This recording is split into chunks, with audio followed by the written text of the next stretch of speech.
Hi, in this video I'm going to fell some dead and leaning trees, and I'm also going to talk a little bit about the axes from Gränsfors Bruk.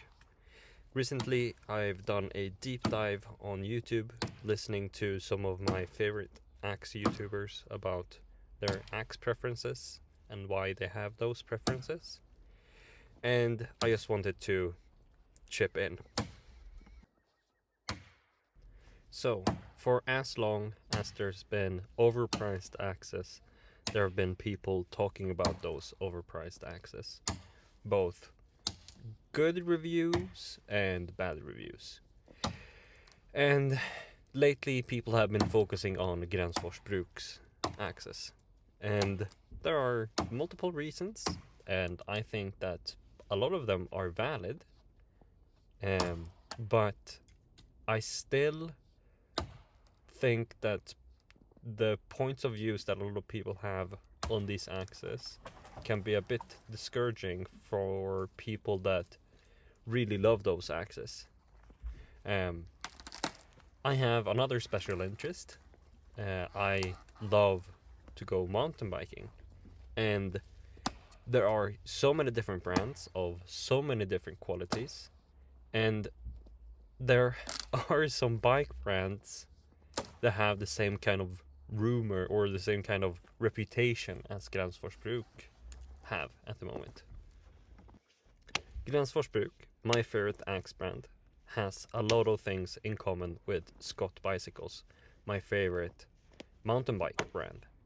Scott makes very expensive bikes for what you're getting, but there's something about their geometry, something about how their forks are tuned, something about their dual shock lock system, that just makes me prefer those bikes.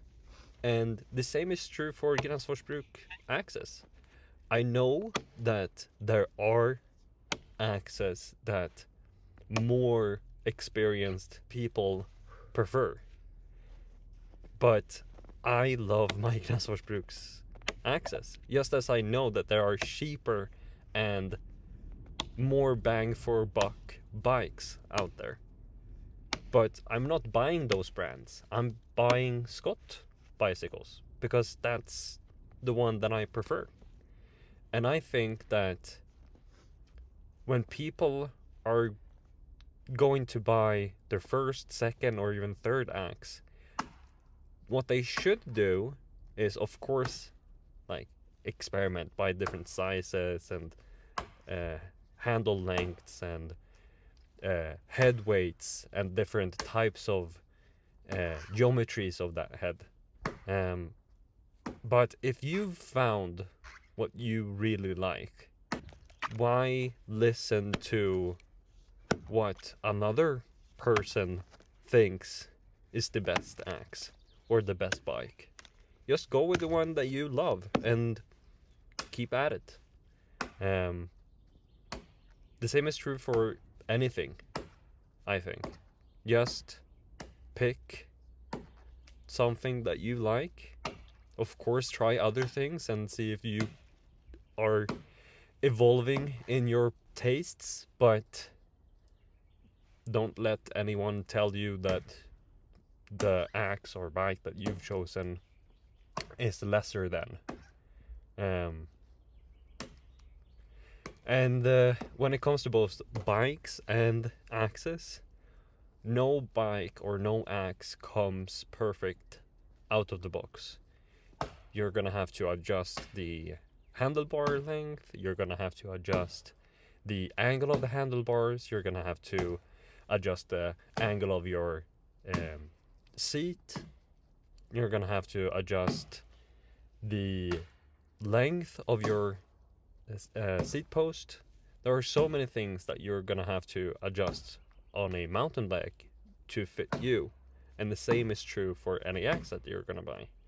The most important thing, in my opinion, is not buying like the perfect out of the box axe.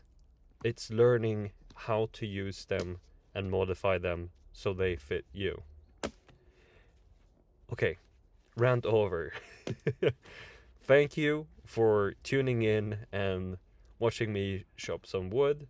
This was a really fun day out in the spring snow, and I'm looking forward to processing all of this with just my Gränsfors Bruk Axes.